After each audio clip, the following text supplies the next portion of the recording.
नमस्कार दोस्तों, आप देख रहे हैं बजरंग प्रहार न्यूज और आज हम आपको दिखाने जा रहे हैं चुनाव से जुड़ी एक और खास खबर। लोकसभा चुनाव पूरे देश में चालू है। इसी प्रकार 25 थाने लोकसभा चुनाव से शिंदे गुट से नरेश महास्के और उद्धव गुट से राजन विचारे की उम्मीदवारी चल रही है। इसमें आज मीरा रोड स्टेशन पे भाजपा की महिला प्रदेशाध्यक्ष चित्रा वाघ आई थी। उन्होंने पत्रकारों से बातचीत करते हुए क्या कहा, आइए हम आपको दिखाते हैं। बैग फूटता है और आप लोग सफाई दे रहे हैं, जैसे कि अभी थोड़ी नहीं काय को बैग फूटता भाई। अभी थोड़ी देर पहले मुस्लिम का इशू पूछा नहीं गया, लेकिन फिर भी आपने सफाई दी। नहीं पूछा नहीं गया। नहीं, जिस प्रकार से फतवे निकाले हैं, ये फतवे महाविकास आघाड़ी ने निकाले हैं और इसके लिए मुझे दुख हुआ है। पहली बार महाराष्ट्र में हिंदू और मुस्लिम ऐसे अलग करने का पाप इन कांग्रेस वालों ने किया है, इन राष्ट्रवादी वालों ने किया है और इन नकली शिवसेना, नकली राष्ट्रवादी और ये नकली ये जो कांग्रेस है जो अभी नीचे जा रही है, इन्होंने किया हुआ है। ये पाप उन्होंने किया है। हमने तो सभी के लिए काम किया है। हमने मुसलमानों के लिए भी काम किया है, हमने सिख के लिए काम किया है, हमने जैन के लिए काम किया है, हमने हर एक के लिए काम किया है। इस भारत में रहने वाले 140 भाई बहन हमारे हैं, ये सोच के हमने काम किया है। पर जिस तरीके से ये महाविकास आघाड़ी ने जो फतवे निकाले हैं कि मुसलमान भाई और बहनों को फिर से भड़काया गया कि महाविकास आघाड़ी के ही लोगों को आप ये अपना मतदान करो, इसलिए मुझे आज ये दोहराना पड़ा कि हमें आप मतदान नहीं दोगे तो भी काम हमने आपके लिए किया है और हमारे मोदी जी करते रहेंगे।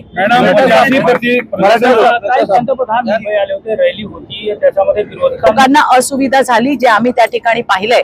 खूप सगळी लोक, देशाचा सर्वोच्च नेता ज्यांच्या प्रत्येकाच्या आयुष्यामध्ये कुठे ना कुठे हातभार लागलेला आहे, असे मोदीजी त्या ठिकाणी आले। लहान मुलापासून आबाल वृद्धांपर्यंत सगळी गर्दी रस्त्यावरती आली होती मोदीजींना आशीर्वाद द्यायला की मोदीजी पुन्हा एकदा या देशाची बागडोर तुम्ही सांभाळा। आणि त्याच्यामुळे या गोष्टी त्या ठिकाणी झाल्यात। अशा रॅली काय फक्त आपल्याकडे होतात का असं नाहीये, सगळ्या ठिकाणी होतात, सगळ्या नेत्यांच्या होतात। परंतु ज्या काही गोष्टी काल आपण दाखवण्यात आल्या, काही मुद्दाम करण्यात आल्या, आता हे ते जे काही करतात तो त्यांचा भाग आहे। मला इतकं तुम्हाला सांगायचंय की आज या महाराष्ट्राची आबाल वृद्ध जनता, लहान मुलापासून तर आबाल वृद्धांपर्यंत सगळ्यांनी मोदीजींना आशीर्वाद द्यायला त्या ठिकाणी आले होते। उद्धव ठाकरे यांना सिंपॅथी भेटत आहेत, काय सिंपॅथी भेटत आहेत, त्याचमुळे महाविकास आघाडीला 30 ते 35 जागा महाराष्ट्रात। सिंपॅथी कसली म्हणजे मला माहित नाही आता की पृथ्वीराज चव्हाण फार मोठे नेते आहेत आणि त्यांनी कशाच्या बेसवरती हे सांगितलं मला माहित नाही। पण मला फक्त एक आनंद हा झाला की पवार साहेब नेहमी म्हणायचे की यांच्या हाताला लकवा मारलेला आहे, तर तो लकवा आता बरा झाला असेल अशा मी काय म्हणतो आपण त्याला, असं मी अपेक्षा करते की बाबा तो लकवाही आता बरा झाला असेल, त्याच्यामुळे ते पूर्ण तंदुरुस्त होऊन त्यांच्या डोळ्याला जे दिसतंय ते बोलतायत। पण हे त्यांचं परसेप्शन आहे, आपलं नहीं है कि जब देश में कसाब को फांसी देने का निर्णय हुआ तो 5 विधायक के 6 विधायकों ने लिखित रूप में पत्र लिखा राष्ट्रपति जी को कि कसाब को फांसी नहीं दी जाए। उसमें से हमारे यहाँ के एक स्थानीय नेता भी थे, जो आप गूगल पे जाएंगे, फेसबुक पे जाएंगे, यूट्यूब पे शायद लेटर मिलेगा, नहीं मिलेगा तो मैं आपको भेज दूंगा। जिसे हम हीरो कहते हैं, हमारी जो रक्षा करते हैं, ऐसे पुलिस अधिकारियों का जिस समय हत्या की गई, उनको शहीद किया गया और कई बेकसूर जानें ली गई उस कसाब के माध्यम से, और ऐसे लोगों का आप समर्थन कर रहे हैं तो ये कितनी बड़ी निंदा की बात है और शर्म की बात है। ये हम आपको आज ही या कल मैं आपको व्हाट्सएप पे भेज दूंगा। लिखित रूप में उन्होंने दिया है, कोई भाषण नहीं कहा है। और 5 विधायक थे, उसमें से एक हमारे स्थानिक विधायक थे। धन्यवाद। नेताजी, कल मुजफ्फर हुसैन जी ने कहा है 85% हिंदू हैं, लेकिन फिर भी हिंदू कतरे में है, ऐसा हिंदू नेता कहते हैं। क्या मुजफ्फर जी हिंदू और मुस्लिमों को बांट रहे हैं?